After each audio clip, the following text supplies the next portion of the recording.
الحمد لله رب العالمين والصلاة والسلام على رسوله الأمين وعلى آله وصحبه أجمعين ومن تبعهم بإحسان إلى يوم الدين. أما بعد، أعوذ بالله من الشيطان الرجيم. بسم الله الرحمن الرحيم. شهر رمضان الذي أنزل فيه القرآن هدى للناس وبينات من الهدى والفرقان فمن شهد منكم الشهر فليصم. وقال تعالى: اقرأ باسم ربك الذي خلق خلق الإنسان من علق اقرأ وربك الأكرم الذي علم بالقلم علم الإنسان ما لم يعلم. رب اشرح لي صدري ويسر لي أمري واحلل عقدة من لساني يفقهوا قولي. سبحانك لا علم لنا إلا ما علمتنا إنك أنت العليم الحكيم. رب يسر ولا تعسر وتمم بالخير. اللهم رب زدني علما. محترم حاضرین اور معزز خواتین، الرحیق المختوم نامی کتاب مؤلف صفی الرحمن مبارک پوری رحمہ اللہ کی ہم لوگ کئی دنوں سے اس کا درس مختصر درس سن رہے ہیں. آج غالباً 15واں درس. اس سے پہلے والے درس میں نبی کریم صلی اللہ علیہ وسلم کی زندگی جو نبوت سے کچھ پہلے کی تھی، 3 سال پہلے کی، وہ بیان کی گئی تھی، اور اس بات کا ذکر آیا تھا کہ نبی کریم صلی اللہ علیہ وسلم جب نبوت کا سلسلہ شروع ہونے والا تھا تو آپ خلوت پسند ہو گئے تھے، اور نبی کریم صلی اللہ علیہ وسلم کو اللہ تبارک و تعالیٰ نے امانت کبریٰ دینے کے لیے اور اس کا بار اٹھانے کے لیے اس کے لیے تیار کر رہا تھا. اسی طرح سے یہ بات بھی مختصر طور پر آئی تھی کہ جبرائیل علیہ السلام اللہ کے نبی صلی اللہ علیہ وسلم کی عمر 40 برس ہونے پر تشریف لاتے ہیں اور وحی کا سلسلہ شروع ہوتا ہے. اور اس سے پہلے کچھ 6 مہینے قبل آپ صلی اللہ علیہ وسلم کا حال یہ تھا کہ جب آپ خواب دیکھتے تو وہ صبح کی طرح روشن ہو جاتا، اور جو کچھ آپ دیکھتے وہ صبح بالکل صحیح ثابت ہوتا. یہ دراصل آپ صلی اللہ علیہ وسلم کے لیے نبوت کا ایک نشان تھا اور ایک علامت تھی. اب بات آخر میں یہ بات آئی تھی کہ آپ صلی اللہ علیہ وسلم پر جو وحی کا سلسلہ شروع ہوا، یہ مفسرین اور اسی طرح سے مورخین کے درمیان تھوڑا اختلاف ہے. جو مؤلف رحمہ اللہ نے جو پیش کیا ہے اور جس کو راجح قرار دیا ہے وہ آج آپ کے سامنے سب سے پہلے پیش کیا جائے گا.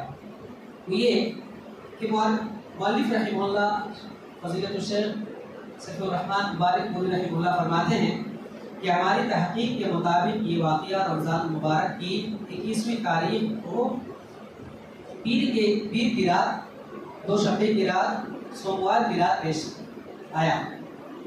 اور اگر انگلش کا کیلنڈر دیکھیں انگریزی کے اعتبار سے تو اگست کی 10ویں تاریخ اور 610 عیسوی یہ ہوتا ہے. اسی طرح سے یہ بات بھی غالباً ذکر کی گئی تھی کہ چاند کے حساب سے نبی کریم صلی اللہ علیہ وسلم کی عمر اس وقت 40 سال 6 مہینے 12 دن ہوئی، 12 دن. اور اگر سورج کے حساب سے دیکھیں گے تو 39 ایئرس 39 سال 3 مہینے 22 دن. اب تحقیق پیش کرتے ہوئے مؤلف رحمہ اللہ فرماتے ہیں کہ مورخین میں یہ بڑا اختلاف ہے کہ نبی کریم صلی اللہ علیہ وسلم کس مہینے میں شرف نبوت سے سرفراز کیے گئے. کہتے ہیں کہ زیادہ تر سیرت نگار یہ کہتے ہیں کہ ربیع الاول کا مہینہ تھا. اسی طرح سے ایک فریق یہ کہتا ہے کہ رمضان کا مہینہ تھا. بعض یہ بھی کہتے ہیں کہ رجب کا مہینہ تھا. اب کہتے ہیں کہ ہمارے نزدیک جو ہے وہ زیادہ راجح بات یہ ہے کہ رمضان کا مہینہ تھا. اور وہ کیوں دلائل کی روشنی میں بیان کرتے ہوئے کہتے ہیں کیونکہ اللہ رب العالمین نے فرمایا شہر رمضان الذی انزل فیہ القرآن، رمضان کا ہی وہ بابرکت مہینہ ہے جس میں قرآن کریم نازل کیا گیا.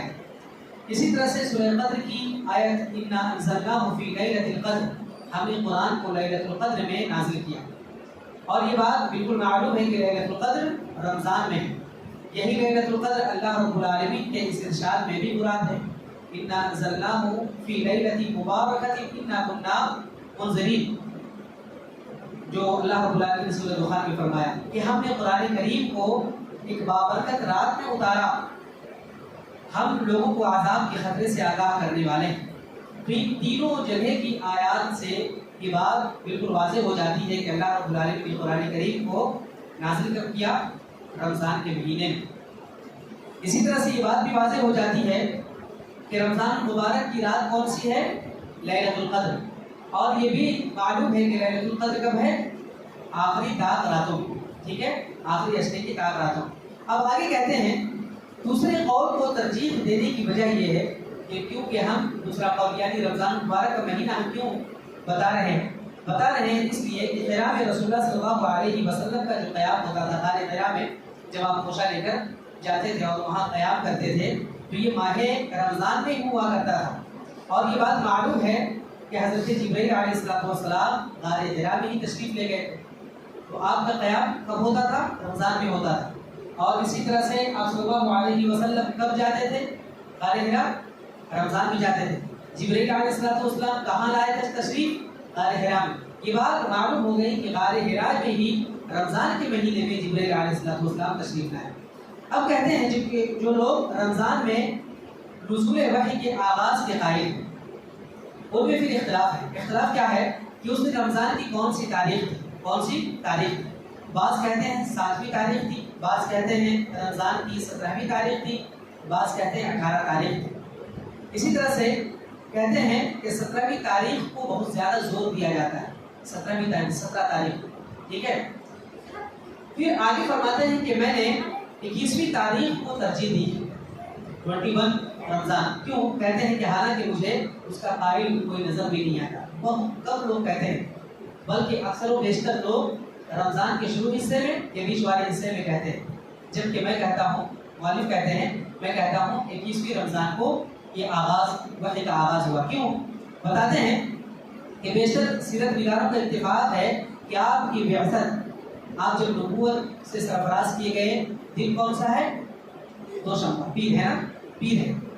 اب اس کی تاریخ ابو قتادہ رضی اللہ عنہ کی اس روایت سے بھی ہوتی ہے کہ رسول اللہ صلی اللہ علیہ وسلم نے فرمایا، مسند احمد کی روایت اسی طرح سے صحیح مسلم میں ہے کہ رسول اللہ صلی اللہ علیہ وسلم سے دوشنبہ کے دن روزہ رکھنے کے بارے میں جب پوچھا گیا تو آپ صلی اللہ علیہ وسلم نے فرمایا فیہ ولدت، کہ اس میں میں پیدا ہوا اور جس میں مجھے پیغمبر بنایا گیا، مجھے رسول بنایا گیا. اسی طرح سے جس میں مجھ پر وحی نازل کی گئی، یہ بھی الفاظ ہیں.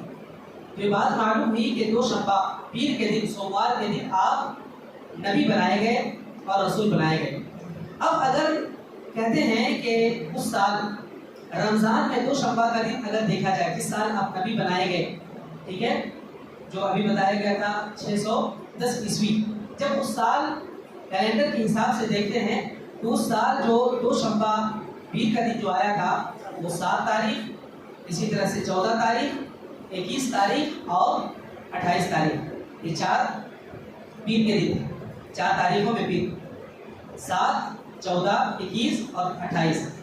اب بتاتے ہیں کہ کس طرح سے ملا رہے. دیکھیں ادھر صحیح روایات سے ثابت اور معین بات ہے کہ لیلۃ القدر رمضان کے آخری طاق راتوں میں پڑتی. یہ بات بھی معلوم ہے، آخری طاق راتوں میں، اور انہیں طاق راتوں میں منتقل بھی ہوتی رہتی ہے، کبھی 21، کبھی 23، کبھی 25 اور کبھی 27 اور 29.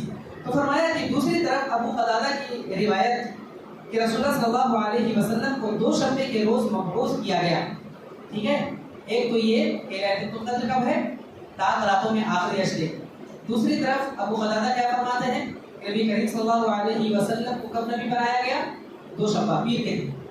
اب فرماتے ہیں تیسری طرف اگر کیلنڈر کو دیکھیں تو اس حساب سے اس سال رمضان میں دوشنبہ کا دن کن کن تاریخوں میں پڑا تھا تو متعین ہو جاتا ہے کہ نبی کریم صلی اللہ علیہ وسلم کی بعثت 21ویں رمضان کی رات میں ہوئی تھی، اس لیے یہی وحی کی پہلی تاریخ. ٹھیک ہے، پیر کو ملایا پہلے، اور پیر کن تاریخوں میں ہے؟ 7, 14, 21 اور 28. ٹھیک ہے. اب یہ بات معلوم ہو گئی کہ رمضان میں ہی نبی کریم صلی اللہ علیہ وسلم کو رسول بنایا گیا ہے، اور اسی طرح سے لیلۃ القدر بھی بنایا گیا ہے، اور لیلۃ القدر آخری تعطیلاتوں میں. تو آخری تعطیلاتوں میں پیر کون سا پڑ رہا ہے؟ 21 اور 28. تو 28 کو نکل گیا، صرف بچا کیا؟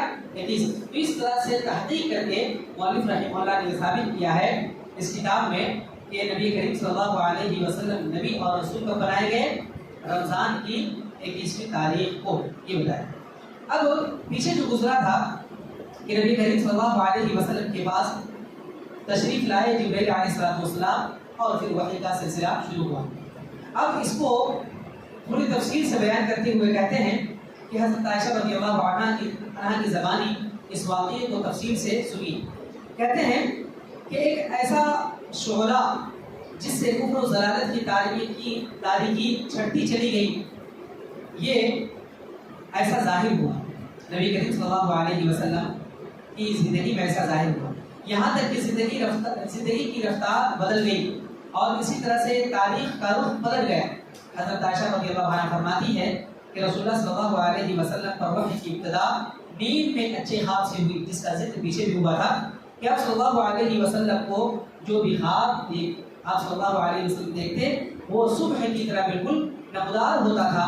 پھر آپ صلی اللہ علیہ وسلم کو ان دنوں تنہائی محبوب ہو گئی. جب وہ خواب آنے لگے جو اللہ کی طرف سے ایک علامت تھی، تو لہٰذا وہ آپ صلی اللہ علیہ وسلم کیا کرنے لگے؟ تنہائی میں رہنے لگے. آپ صلی اللہ علیہ وسلم غار حرا میں خلوت اختیار کرتے، بالکل اکیلے رہتے. کئی رات آپ صلی اللہ علیہ وسلم وہاں تشریف لے جاتے اور واپس نہیں آتے، یہاں تک کہ عبادت میں مصروف رہتے جو اس وقت کی عبادت سمجھی جاتی تھی.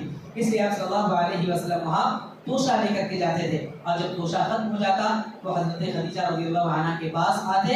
آپ صلی اللہ علیہ وسلم اس طرح سے تقریباً کچھ دنوں کے لیے توشہ لے جاتے، پھر آپ صلی اللہ علیہ وسلم کو واپس آتے. اسی طرح سے کبھی کبھی حضرت خدیجہ رضی اللہ عنہا آپ کے پاس جاتی، یہاں تک کہ آپ صلی اللہ علیہ وسلم کے پاس حق آیا اور آپ صلی اللہ علیہ وسلم غار حرا میں تھے، یعنی آپ کے پاس فرشتہ آیا اور اس نے کہا پڑھو اقرا. آپ صلی اللہ علیہ وسلم نے کہا ما انا بقاری، میں پڑھا ہوا نہیں ہوں. آپ صلی اللہ علیہ وسلم فرماتے ہیں کہ اس فرشتے نے مجھے پکڑ کر اس زور سے دبایا کہ میری قوت بھی چھوڑ دی، بالکل ایسا زور سے دبایا، پھر چھوڑ کر کے کہا اقرا پڑھو. پھر میں نے کہا ما انا بقاری، میں تو پڑھا ہوا نہیں ہوں. اس نے پھر دوبارہ دبوچا اور پھر اس سے زیادہ زور سے پکڑ کر کے کہا اقرا، پھر چھوڑ کر کے کہا اقرا. آپ صلی اللہ علیہ وسلم نے پھر وہی بات کہی ما انا بقاری، میں پڑھا ہوا نہیں ہوں. اس نے تیسری مرتبہ پکڑ کر ایسے دبوچا زور سے، یہاں تک کہ ایسا لگا میری جان نکل جائے گی. پھر چھوڑا، پھر کہا اقرا بسم ربک الذی خلق خلق الانسان من علق اقرا وربک الاکرم الذی علم بالقلم. یہ سورہ علق کی 5 آیتیں، ابتدائی 5 آیتیں نازل ہوئی کہ پڑھو اپنے رب کے نام سے جس نے پیدا کیا، انسان کو لوتھڑے سے پیدا کیا. پڑھو اور تمہارا رب نہایت کریم ہے. اقرا وربک الاکرم الذی علم بالقلم، جس نے قلم کے ذریعے سے علم دیا، تعلیم دی. ان آیات کے ساتھ رسول اللہ صلی اللہ علیہ وسلم اب پلٹتے. آپ کا دل دھک دھک کر رہا تھا، بالکل آپ کانپ رہے تھے، اور آپ صلی اللہ علیہ وسلم حضرت خدیجہ بنت خویلد کے پاس تشریف لائے اور فرمایا زملونی، مجھے چادر اڑا دو، مجھے چادر اڑا دو. یہ آپ صلی اللہ علیہ وسلم فرماتے جا رہے تھے. انہوں نے آپ صلی اللہ علیہ وسلم کے اوپر چادر ڈال دی، یہاں تک کہ دھیرے دھیرے خوف جاتا ہے. اس سے یہ بات بھی معلوم ہوتی ہے سائیکولوجیکل اور اسی طرح سے میڈیکل طور پر بھی، اگر کوئی خوف اور ہراس میں ہو، کسی کو ڈر ہو، تو فوراً اس کے اوپر کوئی کپڑا یا چادر لپیٹ دینا ہے، یا اسی طرح سے اپنے آپ ایسے دبوچ لینا، اپنے قریب کر لینا ہے، تو بچہ ہو یا بڑا ہو اس کا خوف جاتا رہتا ہے. ٹھیک ہے. اس کے بعد صلی اللہ علیہ وسلم نے حضرت خدیجہ کو واقعے کی اطلاع دی. فوراً حضرت خدیجہ نے یہ نہیں کہا کیا ہوا کیسا ہوا، نہیں، فوراً آپ صلی اللہ علیہ وسلم کے حکم پر عمل ہوا. یہی ہونا بھی چاہیے. کیا ہوا، کیسے ہوا، میں نے کہا تھا نہیں جانے. ان تمام چیزوں سے حضرت خدیجہ رضی اللہ عنہ نے اپنے آپ کو بچایا، محفوظ رکھا. اسی طرح سے آپ صلی اللہ علیہ وسلم نے فرمایا مجھے اپنی جان کا ڈر لگتا ہے، مجھے اپنی جان کا ڈر لگتا ہے. حضرت خدیجہ رضی اللہ عنہ فوراً نہیں بخلا گئی، جیسا کہ آج خواتین ہوتی ہیں. کیا ہوا، ایسا ہوا، پہلے بتاؤ تو کچھ نہیں، کچھ نہیں کہا. بلکہ کہا ایسے ڈرنے کی کوئی بات نہیں، ڈرنے کی کوئی بات ہی نہیں ہے، ایسا ہو ہی نہیں سکتا آپ کی جان کو خطرہ ہو۔ بلکہ آپ صلی اللہ علیہ وسلم کو تسلی دیتے ہوئے کہا کہ اللہ کی قسم اللہ آپ کو رسوا نہیں کرے گا۔ آپ صلی اللہ علیہ وسلم کی خوبیاں پھر گنانے لگی کہ آپ صلہ رحمی کرتے ہیں، درماندوں کا بوجھ اٹھاتے ہیں آپ، اسی طرح سے دہی دستوں کا بندوبست کرتے ہیں، جن کے پاس کچھ نہیں ہے ان کا آپ سہارا بنتے ہیں، مہمان کی میزبانی کرتے ہیں اور حق کے مسائل پر اعانت کرتے ہیں، مدد کرتے ہیں، تعاون کرتے ہیں۔ اللہ آپ کو ضائع نہیں کرے گا، اللہ آپ کو رسوا نہیں کرے گا۔ یہ آج کی خواتین کے لیے بہت بہترین سبق ہے۔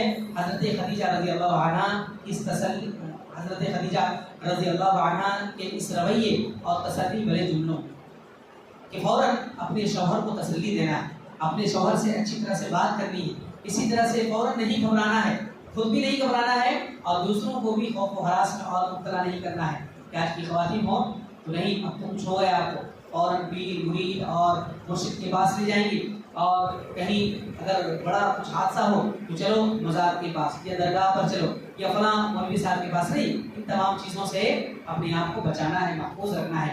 اسی طرح سے حضرت خدیجہ رضی اللہ عنہ نے یہ نہیں کہا کہ آپ سے کہتی تھی نا میں وہاں نہیں جانے کے لیے، آپ سے کہتی تھی نا وہ چھوڑ دینے کے لیے، نہیں، بلکہ آپ صلی اللہ علیہ وسلم کے لیے وہ توشہ بھی دیتی تھی، تیار کر کے توشہ دیتی تھی۔ آپ صلی اللہ علیہ وسلم کی اس عمل پر تعاون بھی کرتی تھی، مدد بھی کرتی تھی۔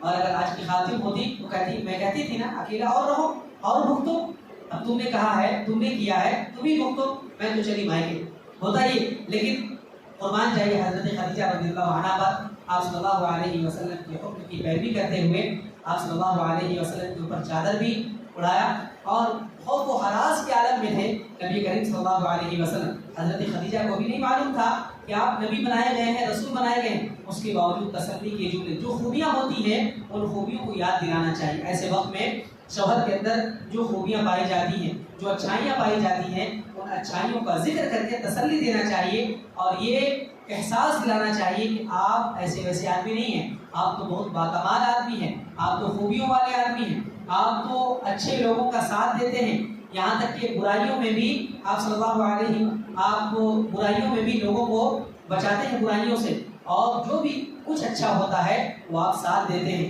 جیسا کہ مہمان نوازی، اسی طرح سے خیر کا کام کرنا، اسی طرح سے بھلائی کے ساتھ دینا، ان تمام چیزوں کا ذکر حضرت خدیجہ رضی اللہ عنہ نے کہہ کر گویا کہ یہ آج کی خواتین کو اور قیامت تک آنے والی خواتین کو ایک سبق دیا ہے، ایک عبرتناک ہمارے لیے عبرت اور موعظت سے بھرے ہوئے یہ جملے ہیں کہ ہم ہر خواتین کو یاد رکھنا چاہیے، اور جیسے ہی اپنے شوہر کے تعلق سے کوئی بات ہو یا شوہر کسی ڈر اور خوف کا شکار ہو جائے، ان تمام چیزوں کے ذریعے سے تسلی دینا چاہیے، خود بھی شوہر کا ساتھ نبھانا چاہیے، اور شوہر کے ہر کام میں خصوصاً جب نیک کام ہو تو اس میں بھرپور ساتھ دینا چاہیے، تاکہ شوہر مکمل طور پر سکون اطمینان کے ساتھ دین کا کام کر سکیں، اسلام کی بلندی کے لیے کچھ وہ اپنی قربانیوں کو جاری رکھ سکے۔ اس کے بعد انشاءاللہ حضرت خدیجہ رضی اللہ عنہ اور کیا کرتی ہیں، اور اس کے بعد یہ جو نبی کریم صلی اللہ علیہ وسلم کو تسلی دینے کے بعد جو خوف و ہراس تھوڑا بہت تھا اس کو کس طرح سے دور کرتی ہیں، وہ بھی انشاءاللہ العزیز اگلے درس میں آئے گا۔ اللہ تبارک و تعالیٰ سے دعا ہے، اللہ تبارک و تعالیٰ، بلکہ کاؤنسلنگ کا جو کانسیپٹ ہے وہ یہاں پر انشاءاللہ ہم لوگ دیکھیں گے اگلے درس میں۔ اللہ تبارک و تعالیٰ ہم سب کو سیرت النبی صلی اللہ علیہ وسلم کے ہر پہلو سے سبق حاصل کرنے کی توفیق عطا فرما اور ان تمام چیزوں سے اپنی زندگی کو سنوارنے کی توفیق دے، آمین یا رب العالمین۔ بارك الله لي ولكم في القرآن العظيم ونفعني وإياكم بما فيه من الآيات والذكر الحكيم، إنه تعالى جواد كريم وملك مرة رحيم، سبحانك اللهم وبحمدك أشهد أن لا إله إلا أنت أستغفرك وأتوب إليك، وصلى الله على النبي الكريم، السلام عليكم ورحمة الله وبركاته.